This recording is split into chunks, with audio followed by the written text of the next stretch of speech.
राजमाता माधवी राजे ग्वालियर से दिल्ली मंगवाती थीं अनारसा।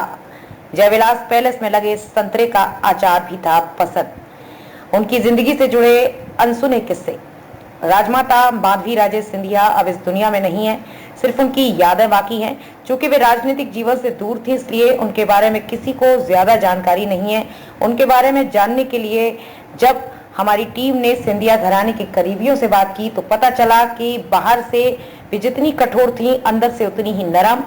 राजमाता के करीबी उन्हें मां की तरह मानते थे। उन्हें खाने का भी बहुत शौक था। खासतौर से मराठी मिठाई अनारसा बेहद पसंद थी। उनकी जीवन के कुछ अनछुए किस्से साझा कर रहे हैं। सिंधिया परिवार के करीबी व राजपुरोहित के भाई जयंत जब्बे ने बताया, राजमाता को मराठी मिठाई अनारसा बेहद पसंद थी। ये मिठाई अक्सर दिवाली पर मराठा घरानों में बनाई जाती है।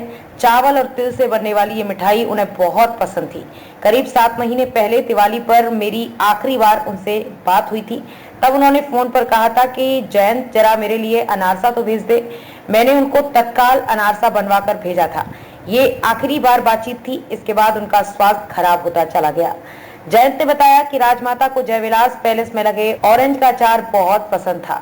महल में लगे ऑरेंज अलग तरह का है। ये नींबू के आकार का है। खाने में बेहद खट्टा होता है। इसका अचार जब तक वो नहीं खा लेती थी, खाने में स्वाद नहीं आता था। कई बार उन्होंने डिमांड करके ही बनवाया था। जब भी कोई अचार बनाता तो राजमाता के लिए जरूर रखा जाता था। सिंधिया राजमहल की छतरियों का प्रबंधन संभालने वाले घराने के करीबी जयंत जब्बे बताते हैं, कुछ साल पहले राजमाता ने मुझे दिल्ली बुलाया था। वहां मैं पहुंचा तो राजमाता व्यस्त थी। इस पर सामान रखने के बाद मैं घूमने निकल गया। करीब 1 घंटे बाद लौटा तो राजमाता नाराज हुई थी। उन्होंने डांटा भी था। उस समय बुरा भी लगा। राजमाता का कहना था कि तुमको मैंने इसलिए बुलाया था कि मुझे कुछ काम थे, पर तुम बिना मिले कहाँ चले गए थे। इसके बाद वे चली गई। कुछ घंटे बाद लौटी तो कर्मचारियों के जरिए मुझे बुलवाया। उनके शब्द आज भी भावुक कर देते हैं। एक माँ की तरह कहा, मुझे पता है कि तुमने खाना नहीं खाया होगा। उनका कहना सही भी था। राजमाता को नाराज कर मैं दुखी था। मैंने खाना भी नहीं खाया था। फिर अपने सामने उन्होंने मुझे खाना खिलवाया। जयंत बताते हैं, करीब 23 साल तक मैं राजमाता माधवी राजे के साथ रहा हूँ।